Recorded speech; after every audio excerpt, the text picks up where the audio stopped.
Dans cette vidéo, nous allons étudier le fonctionnement des pots catalytiques ou catalyseurs 3 voies équipant les véhicules à moteur essence. Pour ça, j'ai mis à disposition des documents supports de cours et d'exercices. Les documents supports de cours sont les documents ST35-2 que vous pouvez télécharger sur mon Drive avec le lien qui figure ici ou le QR code. Ces documents sont disponibles en version Word ou en version PDF. Vous devez aussi télécharger les documents support de l'exercice en document Word ou en document PDF. Ensuite, je vous proposerai de réaliser un exercice pour valider les connaissances nécessaires à la poursuite du cours ST35, les moyens de dépollution. Les principaux gaz polluants à traiter sur les véhicules essence sont les suivants: le CO, le HC et les NOx. Le catalyseur 3 voies va donc intervenir principalement sur ces trois gaz et permettre une réduction importante de leur émission. Vous remarquez qu'il y a trois gaz, le CO, les HC et les NOx, d'où le nom du catalyseur, catalyseur 3 voies. Le catalyseur 3 voies est directement inséré sur la ligne d'échappement. De manière générale, il est situé le plus proche possible du moteur thermique de manière à favoriser son réchauffement. En effet, ce dernier a une température de fonctionnement idéale aux environs de 450 degrés. En dessous de cette température, les transformations chimiques qu'il doit opérer auprès des gaz d'échappement n'est pas réalisée. Leur réduction est donc compromise. À l'intérieur du catalyseur, vous trouverez un nid d'abeilles. Attention, ce nid d'abeilles ne constitue absolument pas un filtre. Les gaz d'échappement peuvent passer au travers de ce nid d'abeilles. Voyons la constitution maintenant du catalyseur 3 voies. Ce catalyseur, comme vous pouvez le remarquer ici, est composé de deux éléments principaux. Le premier élément est composé d'un catalyseur de réduction et le deuxième élément d'un catalyseur d'oxydation. On peut s'apercevoir que chaque élément ressemble, comme vous le voyez ici, à un nid d'abeilles. Les gaz d'échappement, notamment le CO, les HC et les NOx, sont dirigés au travers d'un tube amont vers le catalyseur de réduction, passent au travers de ce dernier et passent au travers du catalyseur d'oxydation. Au travers de ce passage, ils vont subir une transformation chimique due à certains matériaux. Ces matériaux constitués d'alumine poreuse, qu'on appelle washcoat, et de platine, palladium et rhodium, vont permettre un échange chimique entre les molécules des différents gaz polluants. Voyons comment s'opère cette transformation chimique grâce à une animation. Le catalyseur 3 voies de réduction et d'oxydation, appelé aussi catalyseur d'oxydoréduction. Les gaz d'échappement sont dirigés via le collecteur d'échappement vers le catalyseur 3 voies.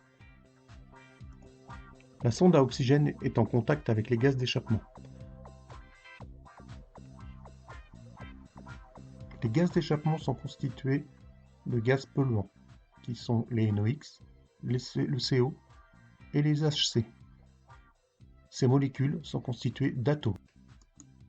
Les molécules de NOx, HC et CO vont être au contact de la matière active. Les molécules constituées d'atomes représentés par des sphères de couleur passent au travers du nid d'abeille.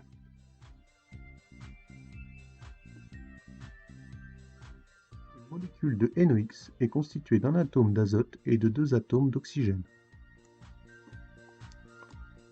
Lorsque les molécules de NOx entrent en contact avec la matière active du catalyseur de réduction, cette dernière se divise pour donner naissance à d'autres molécules. En effet, les atomes d'oxygène se combinent pour donner du dioxygène et les atomes d'azote se combinent pour donner du diazote.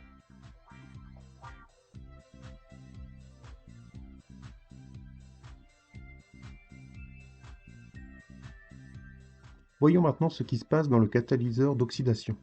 À l'entrée du catalyseur d'oxydation, il persiste plusieurs gaz polluants. Le CO, le HC. Notons aussi qu'il reste du O2 et du N2 générés par le catalyseur de réduction, mais ces derniers ne sont pas des gaz polluants. Une molécule de CO, monoxyde de carbone, est composée d'un atome de carbone et d'un atome d'oxygène. Lorsque cette molécule va entrer en contact avec la matière active du catalyseur d'oxydation, celle-ci va prendre un atome d'oxygène, ce qui va lui permettre de se combiner et former une molécule de CO2, dioxyde de carbone. Les molécules d'hydrocarbures, quant à elles, sont constituées d'atomes d'hydrogène et d'atomes de carbone. Leur combinaison avec du dioxygène va permettre de créer du CO2 et du H2O. Après oxydoréduction des gaz d'échappement, nous retrouvons du dioxyde de carbone, du dioxygène et du H2O.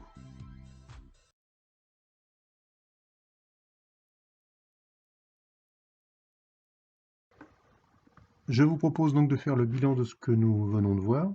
Donc le catalyseur permet plusieurs transformations, donc le catalyseur 3 voies. Je vous rappelle que ce catalyseur est décliné en deux catalyseurs, donc le catalyseur de réduction. Ce catalyseur de réduction va transformer donc les NOx en O2 plus N2.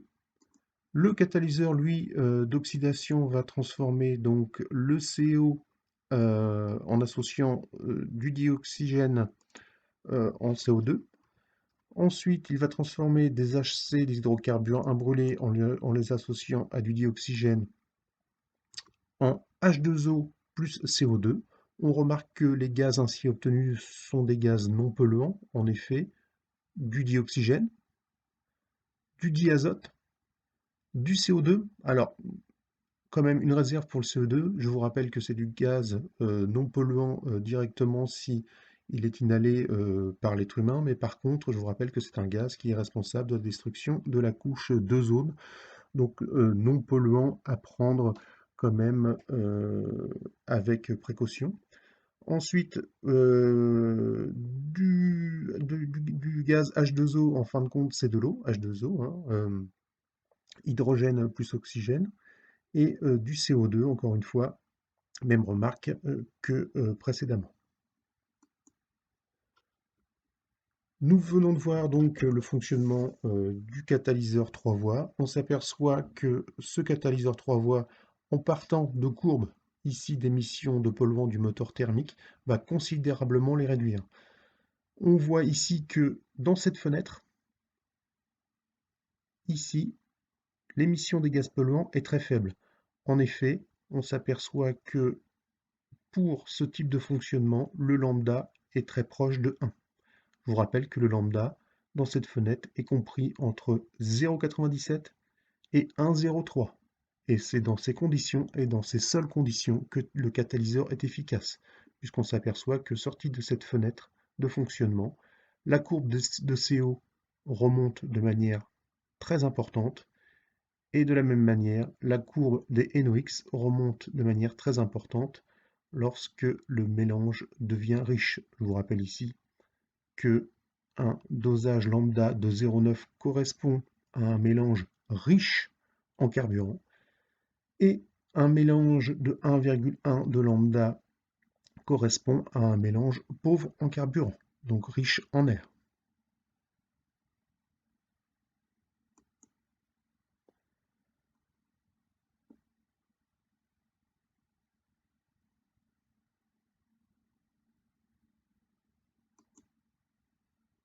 Conclusion, le catalyseur permet une diminution considérable des émissions de polluants, mais il est à noter que son fonctionnement est soumis à la température et évidemment au coefficient lambda que je viens d'évoquer avec vous.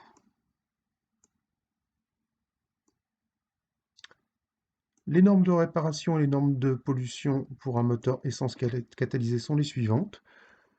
Deux modes donc, de contrôle, au ralenti et en régime. Donc, c'est les tests qui sont opérés en centre de contrôle technique. Donc, le contrôleur technique va mesurer le taux d'émission de CO au ralenti et en régime. Alors, le taux de CO au ralenti, comme il est indiqué ici, ne doit pas excéder 0,5%. et c'est la seule mesure que va effectuer au ralenti le contrôleur technique. Par contre, en régime, à environ 3000 tours minute, alors le régime, on l'appelle régime ralenti accéléré ou régime accéléré. Il est compris entre 2500 et 3000 tours minute, ce régime de ralenti accéléré. Là, on voit apparaître une autre valeur qu'on va contrôler ici, c'est le lambda. Le lambda doit être compris entre 0,97 et 1,03. Je vous rappelle que c'est la fenêtre de fonctionnement du catalyseur, donc ça paraît complètement logique. Ensuite, on va s'assurer que le taux de CO ne dépasse pas 0,3%. Contrairement au ralenti, le taux de CO en régime doit être inférieur à celui du taux au ralenti, puisque au ralenti 0,5% de CO maximum et en régime 0,3%. Si le véhicule est en dehors de ces valeurs limites, le contrôleur refusera donc le contrôle technique à ce véhicule et sera en contre-visite. Je vous propose donc maintenant de réaliser un exercice. Donc cet exercice consiste à diagnostiquer un véhicule essence au travers d'une analyse de gaz. Pour cela, je vous propose de regarder une vidéo.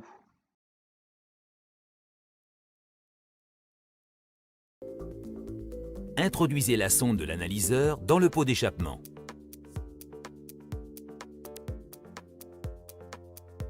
Exemple de prise de mesure contour à l'aide du lecteur EOBD CAP 4220. Prise de régime avec le cap température 1530. Maintenir le régime moteur entre 2500 et 3000 tours minute pendant 1 minute.